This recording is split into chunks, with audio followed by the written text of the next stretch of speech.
Lisa na cozinha de quem cozinha. Quem cozinha, pede Lisa.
Doce perfume do mel de abelha, vamos saudar caboclo da pele vermelha. O quero caboclo lanceiro, Oxóssi nos envia esse grande guerreiro. Doce perfume do mel de abelha, vamos saudar caboclo da pele vermelha. O quero caboclo lanceiro, Oxóssi nos envia esse grande guerreiro.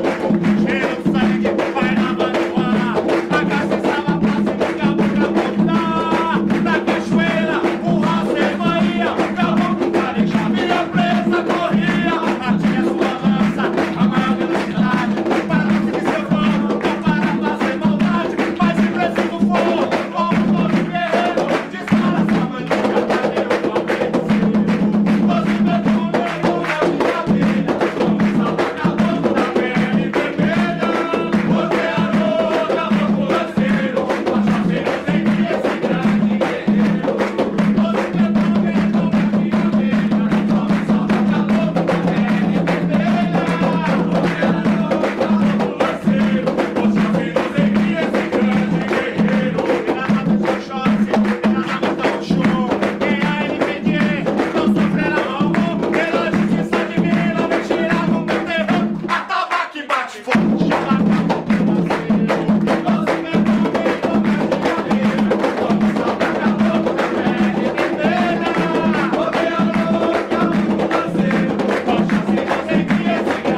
Boa noite a todos, sejam todos muito bem-vindos.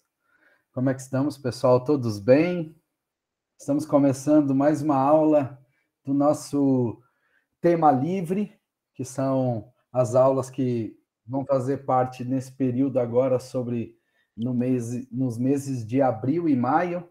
A gente vai fazer as aulas com os temas livres e também discussões da conclusão da jornada que a gente fez do ano de 2022 e 23, né? Começou em fevereiro de 22. A gente fez uma jornada sobre 4 temas, dividindo um pouco das práticas do que acontece no chão do nosso terreiro. E durante a jornada dessas aulas, surgiram algumas dúvidas, algumas perguntas, e a gente elegeu as 4 perguntas que foram mais feitas e colocamos numa enquete nas nossas redes sociais, e agora a gente está vindo destrinchando esses temas. E a gente teve já 2 aulas abertas sobre isso, e agora é a nossa terceira, que vai falar sobre uma pergunta. Mas a Umbanda, ela surgiu do nada? A Umbanda surgiu como religião, tem um fundador, tem um marco inicial, então a gente vai falar um pouquinho sobre isso hoje. Eu vou dar mais alguns minutinhos para que todo mundo consiga entrar, tem bastante gente aqui já na fila. Eu vou aprovando as pessoas aos poucos. Eu vou deixar vocês ouvindo mais um pontinho aqui por enquanto, mas sintam-se todos bem-vindos. Os microfones, nesse momento, eles estão fechados, só para que a gente possa concluir aqui as ideias, mas o nosso objetivo é que, no final, a gente abra os microfones. Enfim, se quiser anotar a sua pergunta, ou para garantir, já quiser ir mandando aqui para a gente pelo chat, fique à vontade também, tá bom, gente? Muito obrigado.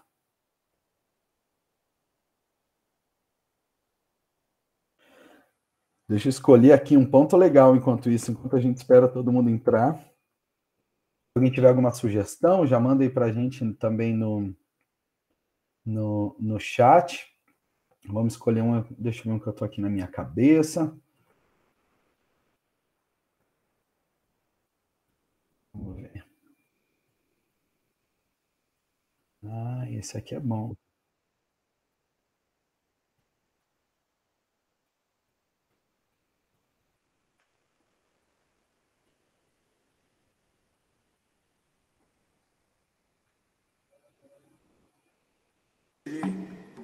Essa é uma história que aconteceu comigo.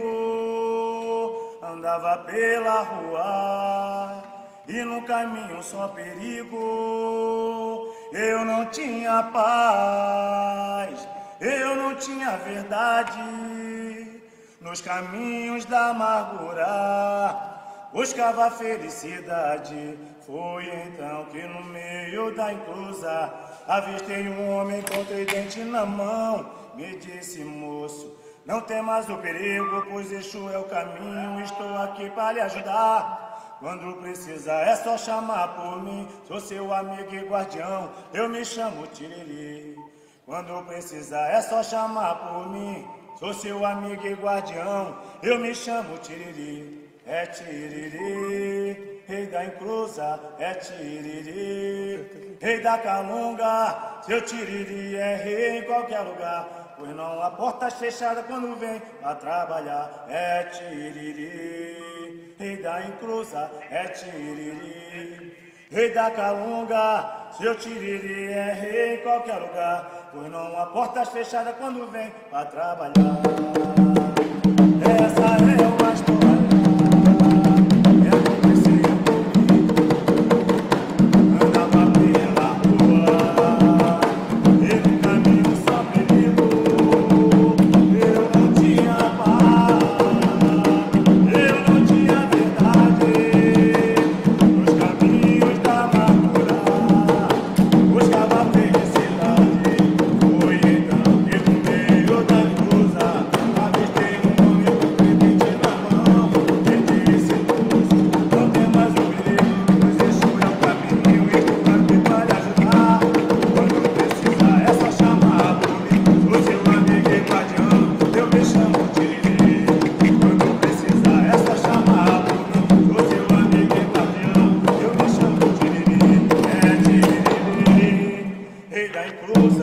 Tiriri, rei da calunga, seu Tiriri é rei em qualquer lugar.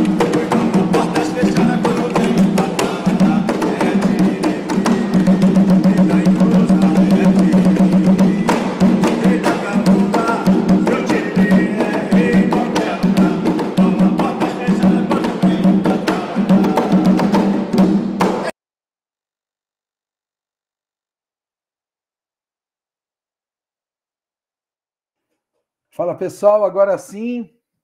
Que bom, já estamos todos aqui. Só me confirmem, por favor, no chat se está todo mundo me ouvindo bem, se o áudio está bom, se está ficando claro o que eu estou falando, se está chegando bem. Fique à vontade só de me confirmar isso pelo chat.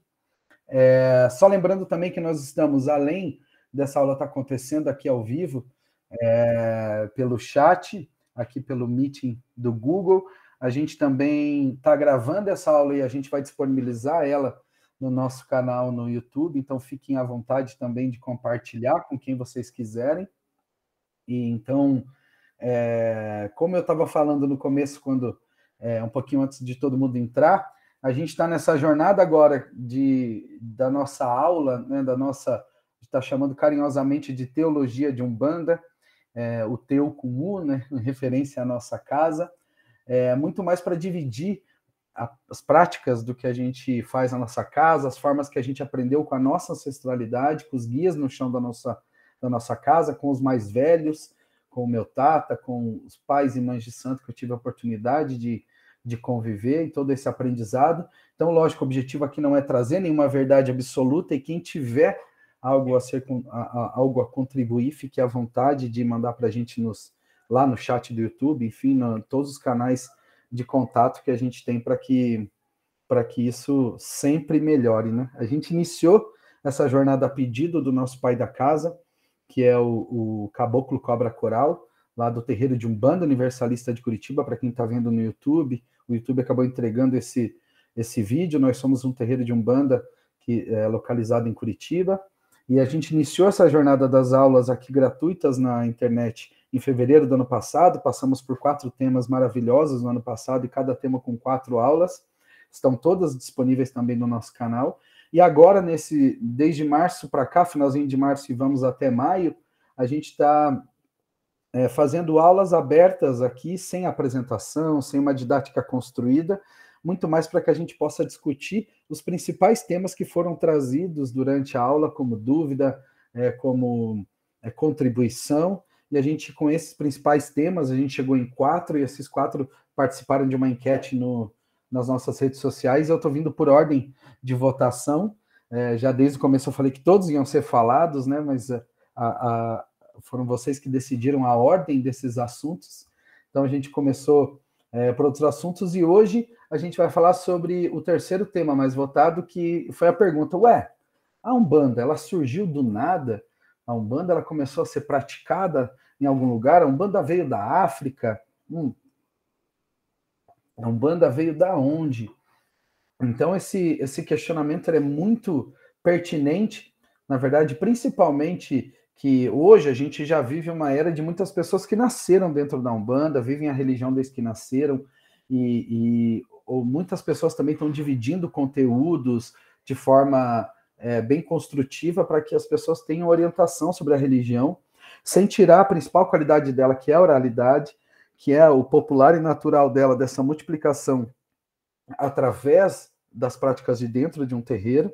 Eu sempre falo isso em todas as aulas. O objetivo delas aqui, das aulas, elas serem orientativas, elas serem um momento que a gente possa estar aqui sentadinho, conversando, dividindo os principais assuntos que acontecem dentro do terreiro, ou dúvidas, porque ali na prática do tambor, às vezes com o guia em terra, a gente não consegue discutir. Mas nada substitui, para quem quer ou para quem se afiniza, para quem simpatiza com a Umbanda, nada substitui você escolher um terreiro perto da sua casa, escolher um terreiro que você se afinize com a doutrina, se afinize com os conceitos, com a prática do pai de santo, com a mãe de santo da casa, e faça parte dessa comunidade. Não necessariamente ali fazendo parte da corrente, mas esteja presente nessa casa, para que esse desenvolvimento, esse aprendizado faça parte do teu dia a dia, para que isso vire prático, né? Diferente de muitas outras religiões doutrinárias, às vezes através de literaturas, a Umbanda ela tem a sua doutrina baseada na oralidade, baseada na pluralidade das origens, fazendo com que cada lugar, seja de Umbanda, tenha o seu fundamento, mas que a sua egrégora é formada de uma forma própria, pelos seres humanos, pelas pessoas, pela ancestralidade que fazem parte daquele chão. Então, isso é bem importante destacar antes da gente começar, como essa aula não é uma referência para que você saia daqui formado sacerdote de Umbanda, que você saia daqui apto a praticar uma Umbanda pé no chão, sem ter pisado no chão de terreiro. Certo, pessoal? Então, esse tema ele é bem bacana, eu vou falando um pouco sobre ele aqui, e nos últimos 10 minutos dessa aula eu quero guardar para abrir o microfone, então fiquem à vontade também de fazer perguntas aqui pelo chat, e eu vou anotando aqui conforme vai vindo, e também, se quiser esperar para depois, eu vou abrir os microfones para que você possa fazer a sua pergunta aqui aberto para que todo mundo possa fazer. Eu espero que eu consiga responder. Se eu não conseguir responder, vou anotar e a gente marca de trazer essa resposta num outro momento. Então, quando a gente fala da origem da Umbanda, ou melhor, se a Umbanda ela surgiu do nada, é natural esse pensamento para quem vem de outras religiões ou para quem acabou convivendo dentro da sua casa com outras religiões, onde é muito clara a origem, independente do tempo, né? Poxa, a gente vive uma cronologia baseada na vivência de uma religião, estamos em 2023, baseado que é 2023 anos, né, de Cristo, então a gente tem a religião cristã muito intrínseca no nosso dia a dia, então as explicações ou as conversas sobre ela, sobre a origem, apesar de muitos praticantes, quando a gente fala da Igreja Católica ou até de outras, né, das pentecostais baseadas no cristianismo, não buscam muito sua origem ou a sua história para que entenda o ponto de vista, porque religiões de tendências salvacionistas acabam trazendo o seu praticante para aquele momento ali de louvor ou fé dentro daquela crença como ela fosse a única. E quando a gente opta com uma religião como a Umbanda, que é uma religião popular e natural, onde o universo, enfim, onde a Terra tem a sua característica para todos os seres humanos, a gente fala que a Umbanda é para todos, mas não é para qualquer um. Ela tem essa característica de estar de portas abertas, então ela respeita, aceita qualquer outra forma de religião, ela não se entende como uma religião única ou a religião escolhida por Deus, enfim, para salvar os seres humanos, porque dentro da crença da Umbanda, a religião não salva ninguém. Então, a origem ou a forma de se praticar Umbanda que a gente conhece hoje, ela vem, né, de uma construção de várias e várias origens populares, origens que aconteciam, que se formavam em vários lugares ao mesmo tempo, ou quem sabe em tempos diferentes, mas percebendo um ponto comum, né, na relação com o seu espaço, na relação com a natureza, na relação com os outros seres humanos, na relação com a morte, na relação com a vida, na relação com o racional, na relação com o emocional. Então, a Umbanda ela tem essa característica. E o mais interessante que é isso, a gente fala que a gente já tem vontade de mudar a nossa primeira aula, que foi gravada em fevereiro de 2022.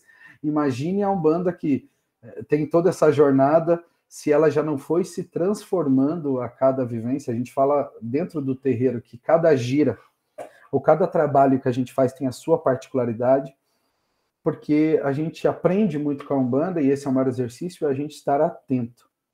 A gente está de olhos e ouvidos abertos para a sutileza dos momentos, seja numa mensagem de um guia, seja na mensagem que a própria natureza está nos dando, seja na mensagem que o mundo, de alguma forma, que a nossa própria vida traz dentro do nosso dia a dia. Então, quando você se dispõe a estar atento a isso, naturalmente você entende que nenhum dia é igual ao outro, por mais que o sol nasça lá às 6h30, se põe às 6h30, você saia de manhã 7:50, entra no trabalho, volta às 6, a tua rotina de vida seja a mesma, não necessariamente o mundo ou a tua percepção ou aquele dia ele seja igual ao dia anterior.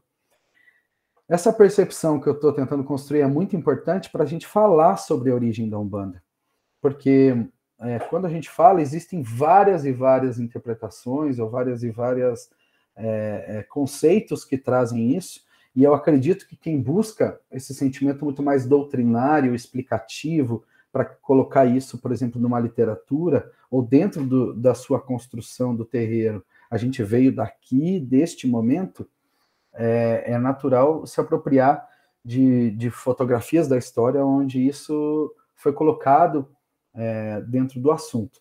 Então, não tem como não falar, né? Quando a gente vai lá para o nosso amigo Google e fala, poxa, origem da Umbanda. A primeira coisa que aparece é a manifestação do Caboclo das Sete Encruzilhadas através de um médium lá no Rio de Janeiro, que foi um médium chamado Zélio Fernandino de Moraes, que, segundo conta essa história, ou esse mito, ou né, esse Itã, ele fala que o Zélio Fernandino de Moraes era um adolescente de 17 anos que tinha problemas de saúde ou problemas até comportamentais que nenhum médico conseguia explicar, e a família, né, em busca de resposta, foi a vários lugares, e um desses lugares foi um centro espírita. Né? Pense que isso era começo do século XIX, 1900 e alguma coisinha, 1908 foi o marco, mas acho que já vinha essa busca alguns anos antes. Ele é um menino muito novo. Então a busca começou a acontecer em vários lugares, e conta essa lenda que quando ele esteve num centro espírita, e pense que o kardecismo estava assim, enraizando muito forte no Brasil, para uma construção de religião. Ela estava deixando de ser uma filosofia, ou seja, um Pentateuco, 5 livros escritos por Allan Kardec lá na França, que hoje, lógico, não é o tema, não vou entrar nesses 5 livros, mas que estavam vindo no Brasil, já tinham sido traduzidos, estava tendo acesso à elite brasileira, né? Eu estou falando aqui de pós abolição da escravatura, pelo menos no papel, né? Tinha sido, então, o país vivendo um pensamento mais iluminista, mais libertacionista. A gente está falando que logo em breve vai ter a Revolução Industrial, então a transformação do mundo acontecendo de uma forma muito rápida, e a religião, naturalmente, como ela é feita de homens,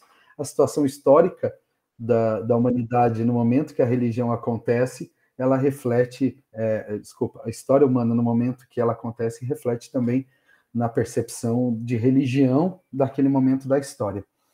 Então, quando a gente fala dessa interpretação que está acontecendo, os centros espíritas se fortalecendo como um lugar além de uma discussão filosófica, virando também uma religião, e pelo simples motivo que lá aconteciam manifestações, né, de espíritos, que teoricamente eram de pessoas que já tinham morrido, seja, né, que faziam parte daquela comunidade ou não, que dentro daquele momento de concentração e oração eles se manifestavam.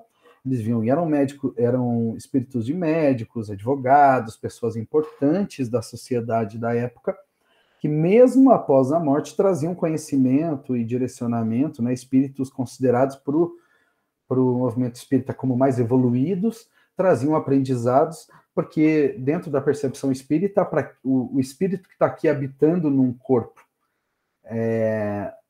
na Terra, ele é menos evoluído do que quem já alcançou o seu caminho de ascensão. Então, esses espíritos em ascensão voltam para a Terra através dessas manifestações, sejam elas psicográficas, sejam elas mediúnicas, né, através do médium, sejam elas de ouvindo, então vendo esses espíritos, eles trazem essa boa nova, essa orientação para que os humanos se comportem de forma melhor. Então, Zélio Fernandino de Moraes é levado para uma dessas reuniões de espírita, porque também esses espíritos que vinham, eles traziam orientações para cura, para doenças inexplicáveis, então nada melhor que a família do Zélio levar ele lá. E nesse momento diz essa história, né, diz a lenda, eu vou falar, diz a lenda não diminuindo em nenhum momento, mas diz o Itã, né, diz a mitologia sobre esse marco, que o Zélio Fernandino começou a se comportar de forma diferente nesse ambiente.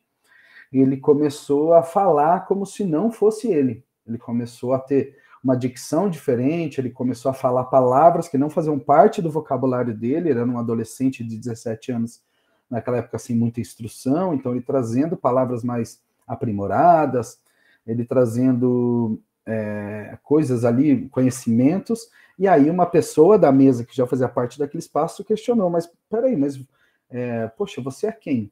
Ele falou, eu sou um espírito que vocês não aceitam, que muitas vezes fica ali na porta. Ela, mas quem é? Ele falou, eu me apresento, já que você quer o nome, me apresento como o Caboclo das Sete Encruzilhadas, e para mim não há caminhos fechados.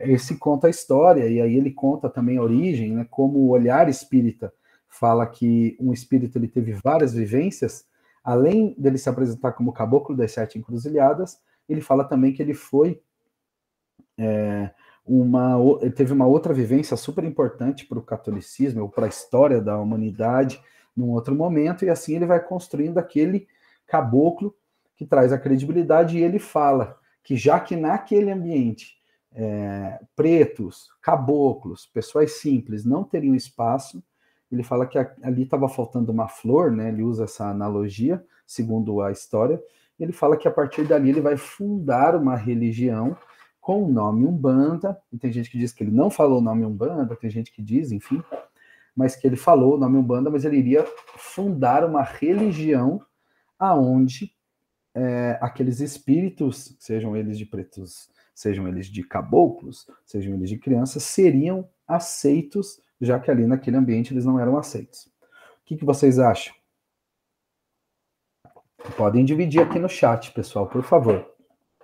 Então, a partir dessa história, eu estou falando de 1908, 1910, mais ou menos, não lembro as datas, essa história, na verdade, ela só foi contada lá a partir de 1941, 42, quando começaram os congressos, ou começaram os encontros da Federação Espírita de Umbanda. Olha o nome, né? Federação Espírita de Umbanda, aonde estudiosos, praticantes daquela nova religião, daquele novo conceito, daquela nova doutrina, começaram a se encontrar, e cada um trazia da sua forma, seja um olhar de Umbanda mais esotérica, seja um olhar de uma Umbanda mais fundamentalista, seja de uma Umbanda mais natural, seja uma origem muito afro, né, no seu culto, estavam trazendo para esse espaço para que fosse discutido, porque existia na humanidade, esse é um raciocínio natural para essa época, existia a necessidade de se explicar, de se doutrinar, de se enquadrar aquilo numa determinada explicação. Então, por isso que muita gente traz essa dúvida se isso realmente aconteceu, porque se aconteceu em 1908, isso só foi divulgado, só foi falado, só começou a ter literatura sobre isso a partir de 1940. Então, aí tem um hiato de 30 anos, aonde, de alguma forma, ninguém soube dessa história ou não viveu. E, então, se fala muito sobre isso e se questiona muito se realmente a Umbanda ela teve uma origem dessa forma, através de um salvador, através de uma persona manifestando uma explicação, ou conceitualmente, né, trazendo ele como se fosse um dom abençoado, como se ele fosse uma pessoa acima das outras pessoas para trazer esse conceito. Então, isso né, eu acredito que grande parte, principalmente a Umbanda Sagrada, a Umbanda que traz na sua prática muito o conceito do espiritismo, tem isso como a sua origem. E tudo bem para a gente, né? A gente respeita de uma forma, com toda a certeza, quem acredita nisso. E principalmente, e a gente vê, porque os primeiros terreiros, né, quando a gente fala da tenda Espírita Mirim, né, então, como um centro ou como um templo de Umbanda, naturalmente a gente vê que nomes que a gente usa, por exemplo, dentro do teu, como terreiro, chão de terreiro, não faziam parte do vocabulário né, dessa origem da Umbanda. Então, nesse momento também se construía um conceito sobre Umbanda branca e Umbanda negra, Umbanda preta, né, como se houvesse uma distinção entre a prática de algo que estava tentando ser explicado ainda, como se houvesse a necessidade de explicar, né? Essa necessidade da humanidade de explicar fez com que conceitualmente tivesse, ou seja, quem fazia o bem, enfim, era classificado, ou quem fizesse o mal, classificado como preto. Então, assim, até hoje a gente vê no vocabulário das pessoas essa distinção, falar, eu tô com inveja de você, mas eu tô com uma inveja branca, né? Como se fosse uma inveja boa, como se inveja tivesse um lado bom. Então, assim, a coisa ficou preta. A gente tem ainda jargões dentro da nossa língua portuguesa, herdado desse momento onde, e lógico que isso existe muito antes disso, estou falando só no ponto de vista da Umbanda, mas essa distinção social. E lógico, o objetivo não é levantar só uma bandeira sobre racismo como um todo, quando se fala de preto e fala de brancos, e o Brasil não tem como a gente falar sobre qualquer tema sem isso, e principalmente trazer isso para dentro da gente de uma forma para a gente buscar conhecimento sobre. Porque de ambos os lados, se existe lados, a gente tem coisas para aprender e coisas também para questionar. Então, esse é o primeiro ponto que eu trago sobre essa origem da Umbanda, quando a gente fala sobre a origem espírita de Umbanda. Eu, agora estou falando Flávio como um conceito, trago isso quando eu divido nas minhas ideias os estudos sobre Umbanda, vem esse primeiro ponto, e não estou falando por ordem, só escolhi uma ordem aleatória, mas vem o estudo da origem espírita de Umbanda. E tudo bem, não tem como eu virar e falar isso como certo ou como errado quando eu olho para terreiros maravilhosos que eu já frequentei que consideram isso como a origem da Umbanda. Então a gente pisa em chãos maravilhosos, cheios de axé, né, de pessoas, quando a gente vai para o centro-oeste, principalmente Rio de Janeiro, a gente fala de São Paulo, e isso é muito claro, né? Isso é muito claro que eles consideram hoje, em 2023, e normalmente esses terreiros lá tem terreiros de 70, 80, 50 anos, mas que são após, né, são póstumos a esse acontecimento. Então eles se consideram, normalmente são filhos, netos de santo, nesse primeiro momento, então trazem isso como a sua origem.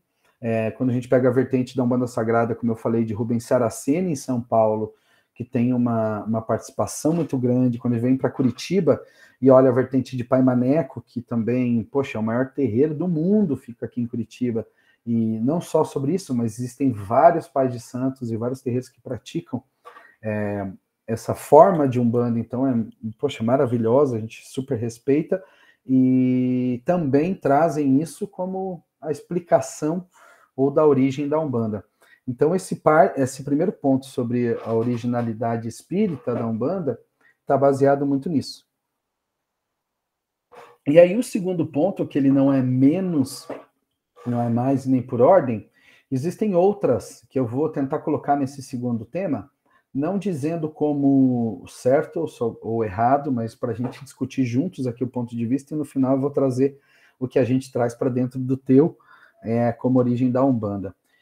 Quando a gente olha para dentro de um terreiro e a gente vê a prática, né, de culto à ancestralidade de alguma forma, e principalmente baseado na força da natureza, ou seja, entendendo a terra como essa mãe, né, o nome Gaia, enfim, tantos nomes que a gente conhece, originário aqui, e tão comum aos povos que estavam aqui antes da colonização europeia, ou outros povos que estão lá no Oriente, na África, em outros continentes, consideram isso como uma base religiosa, né, a relação com a terra e com toda a natureza, e não é uma relação de você ir lá pegar uma chácara, né, e ficar no meio do mato sentado na grama. É uma relação de você entender a natureza como um ambiente à sua volta.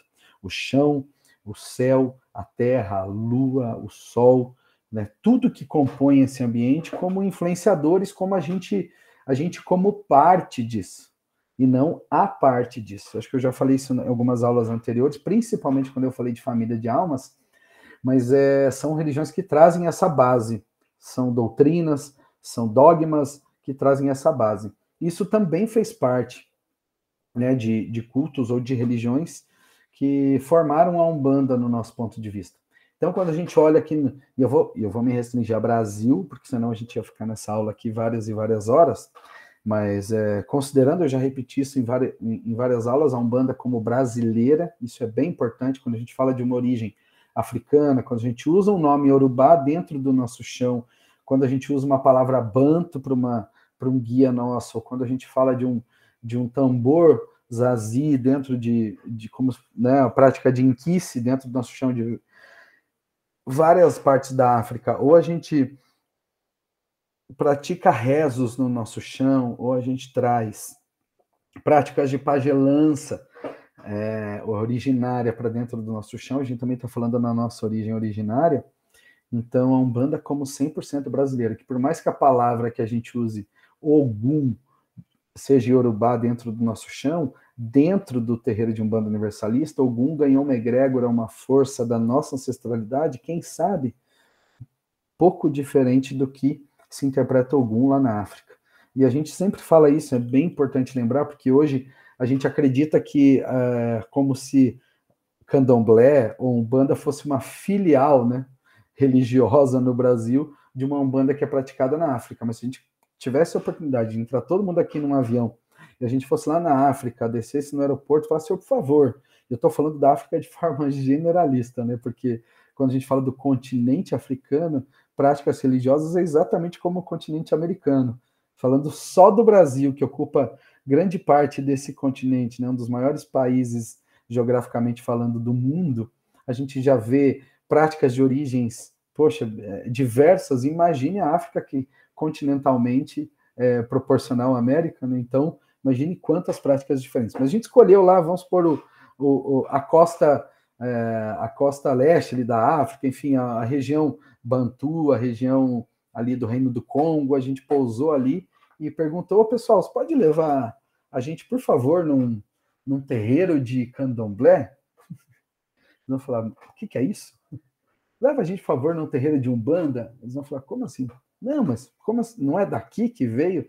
Então, assim, hoje, se a gente pegar lá, grande parte daquela população hoje praticam já outras religiões, né? Grande parte da África é islã, grande parte da África também é cristã, então a gente tem também uma origem, uma religião lá originária, como a gente tem aqui, lá também o culto aos orixás, ainda lógico, muito presente, mas também é uma religião considerada originária, como é aqui. Isso é bem importante a gente entender para saber que a Umbanda ou Candomblé são religiões brasileiras, herdadas de muitos conceitos africanos, europeus e originário, como a gente fala lá nas nossas primeiras aulas, mas para a gente, a Umbanda, com certeza, ela é uma religião brasileira. Isso é importante esclarecer para esse segundo pilar, quando a gente fala de origem, porque se a gente considerar que estar reunido em comunidade, ou estar dentro da sua casa e ter uma relação com a sua ancestralidade, seja através de um canto, de um rezo, né, a gente entendendo que os nossos ancestrais são os principais responsáveis para que a gente estivesse aqui, e não só nosso pai e mãe lá, né, que furunfaram, vamos assim dizer, para que a gente nascesse, mas também os pais deles e os pais que socialmente transformaram aquele espaço que a gente vive hoje. Seja por luta, por revolução, seja até por conivência, mas que de alguma forma eles tomaram decisões que influenciam a nossa vida diretamente. E para quem cultua a ancestralidade, sabe que um ancestral ele não morreu no dia que o corpo dele foi para um cemitério, ele foi cremado. A partir do momento que a gente existe, a gente vive, a gente gera legado, seja nas atitudes que a gente toma, seja nas construções que a gente faz, nas relações humanas, a gente vive dentro de cada pessoa que a gente se relacionou. Porque eu posso morrer agora, todo mundo que conviveu comigo vai falar, poxa, o Flávio falava isso, falava aquilo, essa era a comida preferida dele, ele gostava desse lugar. Então, trazer a presença da pessoa de outras formas é uma forma também dele estar vivo, pode ser que não em corpo presente. E o transe, onde a gente fala que o ancestral vem, essa fotografia da história, para trazer orientação, caminho, força, seja Exu, caboclo preto velho, criança, baiano, cigano, marinheiro, pisa num chão de terreiro, através daquele transe, é uma forma também da memória dele, ou da vida dele permanecer viva naquele momento. Se isso, como base da Umbanda, isso para a gente é a base da Umbanda, a relação com os guias, a relação com a ancestralidade, isso já aconteceu muito antes. Então, esse segundo ponto, a gente fala de Zélia Pinta, uma nigeriana que quase que, acho que 100 anos, não lembro as datas, eu sou muito ruim com data, antes desse Marco de Zélio Fernandino, já de alguma forma praticava essas reuniões na sua casa, buscando a cura para a comunidade à sua volta. Inclusive, ela foi repudiada socialmente, porque na época o país era um outro regime, era uma outra forma, né? Então ela foi, inclusive, acho que mandada de volta para a Nigéria, se não me falha a memória. Mas existem registros, né, na época até de jornais que né, repórteres que foram lá entender o que estava acontecendo, e a descrição era essa.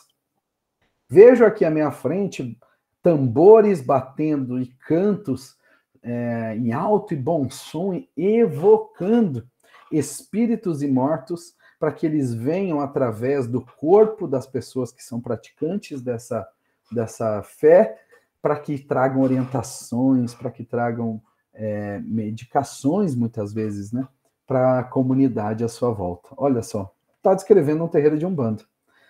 Então aí, ó, mais um ponto. E aí, anos para frente, quando a gente fala, e ainda antes de Zélio, ou durante também, né, que foi uma construção que aconteceu durante o século XIX inteiro, a gente fala sobre Tata Tancredo, que também, da sua forma, trouxe a Umbanda, e, naturalmente, quando ele fala das origens da Umbanda dele, seja o nome, seja qual for, também de uma forma diferente.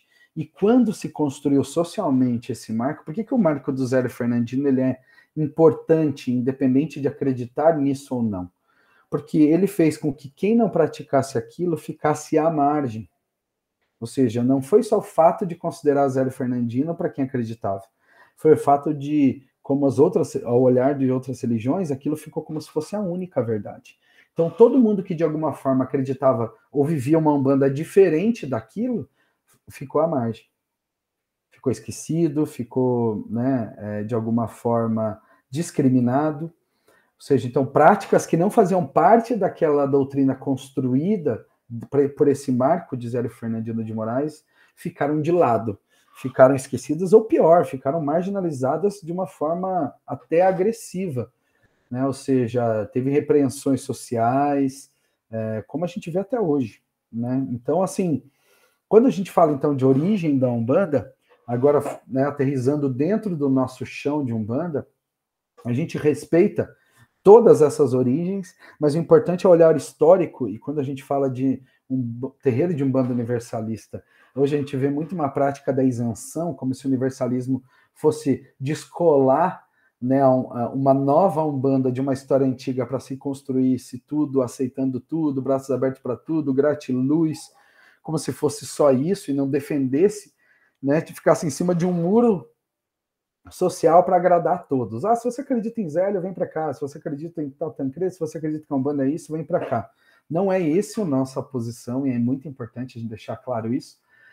Para a gente que pratica uma Umbanda, onde a base da nossa Umbanda é Almas em Angola, que ela já vem de relações de torés de caboclos, né, como uma tenda onde o caboclo como o chefe, o guia, desde mestres juremeiros, onde a gente fala do culto a Jurema ancestral, e antes disso, que aconteceu muito forte no Nordeste, a gente fala de Terecô no interior do Maranhão, que de alguma forma praticava, né, absorveu, trouxe para sua prática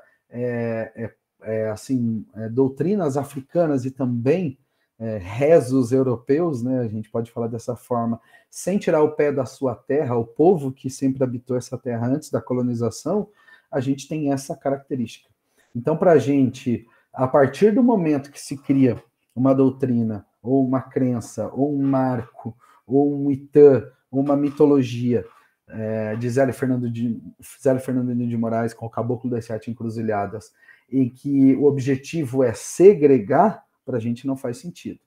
Porque a origem da Umbanda, para a gente, ela tem esse marco, ou ela tem esse ponto, ou ela tem essa construção em tudo isso. Pode ser que eu não considere, mas quando você pisa no teu, e não tem como você não ver uma prática na Umbanda Sagrada, não tem como você não ver um formato. Se está todo mundo de branco, num círculo, em volta de um altar, pronto.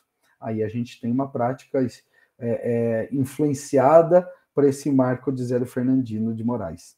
Por mais que eu não considere, ou o teu não considere, o Zélio Fernandino de Moraes como origem da Umbanda, ele é um marco histórico que faz parte de toda essa construção, como tantas outras. O que isso muda no nosso olhar? O que isso muda? O que muda para a gente é a forma de não entender pontos diferentes desse como errados. Esse é o principal. A gente precisa, de alguma forma, e a gente está em produção, né, da nossa primeira literatura que vai partir do teu, e lógico, com o objetivo não de revolucionar nada, mas de evolucionar a forma que a gente pensa, e a gente quer tirar uma fotografia dessa história, porque é muito bom a gente ter a consciência de onde a gente está, para que daqui a 5 anos, 10 anos, a gente continuar nessa curva de aprendizado, a gente possa olhar para trás e falar, olha só, né, como a gente conseguiu aprender novas coisas, além do que a gente já fez. Então, a gente está nesse momento apoiado pelo Ofir, pela Patrícia, que ajudam a gente nessa construção. Eu quero já aproveitar e agradecer eles aqui ao vivo nessa aula, e o Ofir está até aqui com a gente, né, Ofir, nessa aula. Obrigado por estar aqui.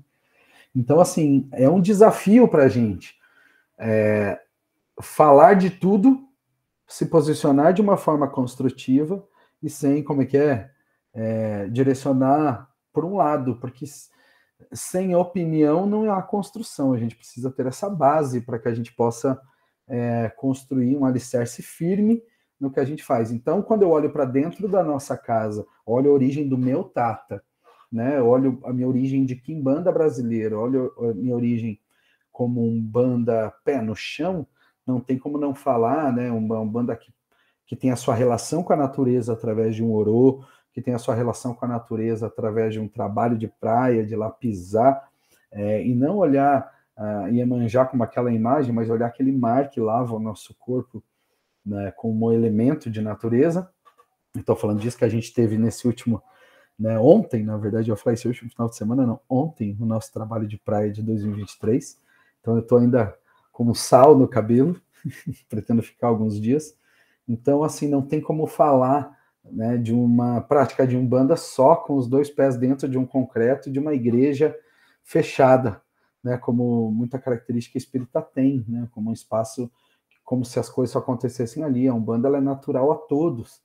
A umbanda é uma prática que a gente leva para dentro do terreiro e traz de volta, né, com a gente. A responsabilidade e a liberdade é nossa.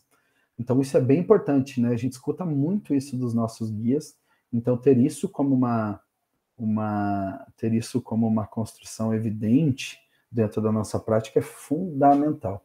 Então saber, a gente fala, e não tem como não falar, eu não sei se eu já citei isso em alguma aula, porque eu estou com isso aqui na minha cabeça, e eu estava conversando com o Pedro, que é o que me ajuda no dia a dia, né? O meu Cambone de prática está desenvolvendo também junto, a gente conversando sobre isso. Eu acho que eu repeti através do transe, ou eu mesmo ali sem transe, algumas vezes, o quanto uma fala do caboclo boiadeiro do Pedra Preta trouxe para a gente. E isso foi um aprendizado lá do meu tata, né, do Tranca-Rua Jimbaré, que falou sobre, como a gente observa um eclipse. Né, o eclipse ele tem a sua posição, que para quem está trabalhando está tudo certo, é só um eclipse. Mas para quem decide olhar aquilo como um estudioso daquela arte, vira um marco importante. Então, a gente estudar sobre religião, isso é fundamental. A gente saber, né, da onde que vem aquelas práticas. Eu canto isso. E não que a gente vá ouvir, o problema é a expectativa de ouvir uma verdade ou uma resposta que já é conhecida. Entendi. Não. Necessariamente, ou a maioria das vezes, vão vir respostas que a gente não entende ou que a gente ainda não tem vocabulário para conviver com aquilo. E só a prática vai fazer com que aquilo comece a fazer sentido. E fazer sentido no dito de sentir alguma coisa, da gente se afinizar. E não sentido de explicar. Isso é bem importante. Então, é muito mais um sentido, e não estou falando de uma explicação abstrata, pelo contrário, estou falando de uma explicação prática. Então, mais do que a gente fala assim, poxa, tudo é fé, tudo é bonito, tudo é legal, tudo é prática, não, tudo é aprendizado. Essa erva com essa, eu combinei, eu fiz um banho, deu esse resultado, porque eu aprendi isso com o meu tato, é isso que eu faço. Mas como que a erva faz isso?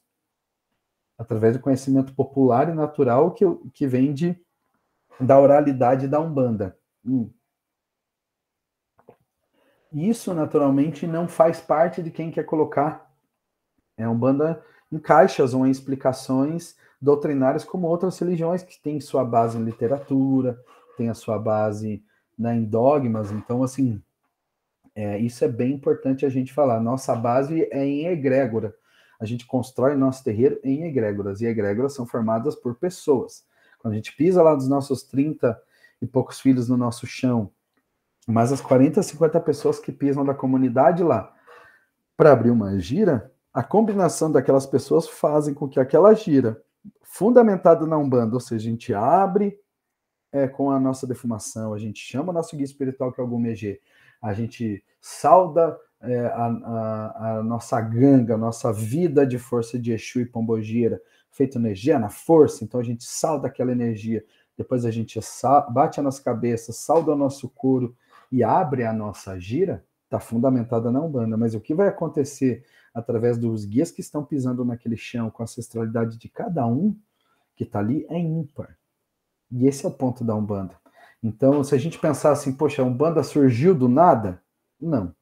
A Umbanda surgiu da prática popular e natural de muitas e muitas comunidades, de muitas e muitas pessoas, que cada lugar teve um nome religioso e que hoje, de alguma forma social, e pode ser pela iniciativa de Zé Fernandino de Moraes lá, de tentar envelopar, e naturalmente as outras práticas tiveram que se levantar e falar assim, eu não, eu faço isso aqui, eu vou chamar disso. Né? Tiveram que de alguma forma fazer isso, fez com que as pessoas buscassem isso é Umbanda natural, isso é Umbanda sagrada, isso é Umbanda esotérica, isso é Umbanda, porque acho que vertentes de Umbanda tiveram a sua vivência muito forte no século XIX. Quem sabe agora, para a nossa vivência, a gente precise voltar ao que é a Umbanda, só no nome, sem preocupar com o sobrenome. E saber que o nome ainda tem muita coisa para nos ensinar. Certo, gente? Então, espero ter ajudado muito. Estamos nesses últimos 10 minutinhos de aula. Então, eu queria muito abrir também, e quem quiser, né, quem estiver com a gente, eu sei que eu falo bastante aqui, foram 42 minutos de fala, desde a hora que a gente iniciou. Então, quem quiser, contribuir com alguma pergunta, deixa eu ver aqui no chat se tem alguma coisa. Boa noite, mãe Tere, minha mãe de sangue, mãe de santo do teu, amor da minha vida, você tá bem? Seja bem-vinda. Que bom, gente, que o áudio. Quem tiver alguma pergunta, tiver alguma contribuição, deixa eu colocar aqui até nas configurações do nossa aula. Quem quiser pode também erguer a mão aqui, pedir para falar, quem quiser abrir a câmera, dividir com alguma opinião, não necessariamente alguma pergunta, também fique à vontade, tá bom, gente? Agradecendo também a presença de todo mundo, eu estou vendo aqui Carol, agora que estou lendo, o Felipe e a Mariana, sejam bem-vindos, Marina, Sônia, a Edeli, que já começou comigo antes, chegou alguns minutinhos antes, o Fir, que eu já citei, sejam sempre bem-vindos, a Fernanda também estava aqui, acho que acabou que ainda deve estar ouvindo junto com a mãe. Pessoal, quem tiver pergunta, por favor. E se não tiver também, a gente vai subir, como eu falei, essa aula está sendo gravada, a gente vai subir ela no YouTube, você assistir ela de novo. E o mais importante é assim, contribuam para falar, poxa, pai Flávio, você podia mergulhar mais naquele item que você falou rapidinho. Pode ser que eu tenha esse conhecimento também rapidinho, vai me convidar a fazer um mergulho maior dentro daquela prática para que eu possa dividir aqui com vocês de uma forma mais construtiva ou até mais profunda para melhorar o conhecimento sobre esse determinado tema. Certo, gente? Tchararam. Acho que ninguém manifestou.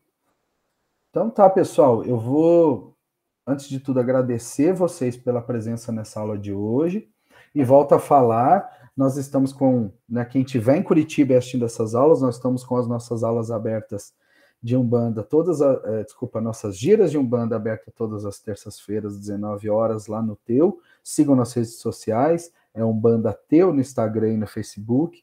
Aqui no YouTube o canal é Terreiro de Umbanda Universalista _Teu. Então sigam, tragam essa forma de ver a Umbanda para que a gente possa construir junto, pratiquem, estejam lá com a gente na comunidade. E quem quiser estar com a gente, sinta-se convidado.